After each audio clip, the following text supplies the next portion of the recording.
Israel പ്രധാനമന്ത്രി Benjamin Netanyahu കൊല്ലപ്പെട്ടുവെന്ന അഭ്യൂഹം ഏറെ നാളായി നിലനിൽക്കുന്നു.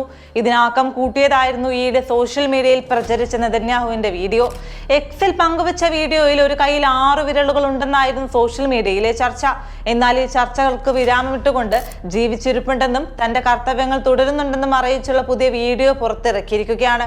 എന്നാൽ സോഷ്യൽ മീഡിയ ഇതും ഫേക്കാണെന്നാണ് പറയുന്നത്. നെതന്യാഹുവിന്റെ ഔദ്യോഗിക അക്കൗണ്ടിൽ പോസ്റ്റ് ചെയ്ത വീഡിയോ AI അടിസ്ഥാനത്തിലുള്ളതാണെന്നാണ് സോഷ്യൽ മീഡിയ വാദം. ഒരു കഫേയിൽ നിന്ന് കോഫി ഓർഡർ ചെയ്യുന്നതിനിടെ പകർത്തിയ 60 സെക്കൻഡ് വീഡിയോ ആണ് സോഷ്യൽ മീഡിയയിൽ പോസ്റ്റ് ചെയ്തത്. തന്റെ മരണത്തെക്കുറിച്ചുള്ള തെറ്റായ റിപ്പോർട്ടുകളെ പരാമർശിച്ചുകൊണ്ട് ഞാൻ കാപ്പിക്ക് വേണ്ടി മരിക്കുമെന്ന് അദ്ദേഹം വീഡിയോയിൽ തമാശ രൂപേണ പറയുകയും ചെയ്യുന്നുണ്ട്.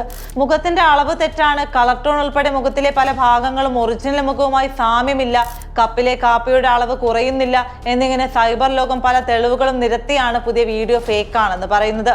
മാത്രമല്ല ഗ്രോക്കും ഈ വീഡിയോ 100% AI നിർമ്മിതമാണെന്നാണ് സോഷ്യൽ മീഡിയയിലെ പോസ്റ്റുകൾ വഴി പറയുന്നത്. ഫ്രാൻസ് പ്രസിഡന്റായ ഇമാനുവൽ മാക്രോണിന്റെ ഇതേ രീതിയിലുള്ള AI വീഡിയോകൾ ഇപ്പോൾ പ്രചരിക്കുന്നുണ്ട്.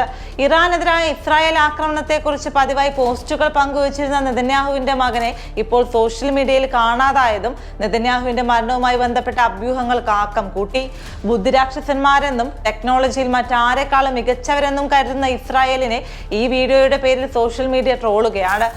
US ഇസ്രായേൽ ആക്രമണം നടത്തി ഇറാന്റെ മുൻ പരമോന്നത നേതാവ് ആയത്തുള്ള അലി ഖാംനെയുടെ മരണത്തിലേക്ക് നയിച്ചത് മുതൽ ബെഞ്ചമിൻ നെതന്യാഹു വധിക്കപ്പെടാൻ സാധ്യതയുണ്ടെന്ന അഭ്യൂഹങ്ങൾ സോഷ്യൽ മീഡിയയിൽ പ്രചരിച്ചിരുന്നു.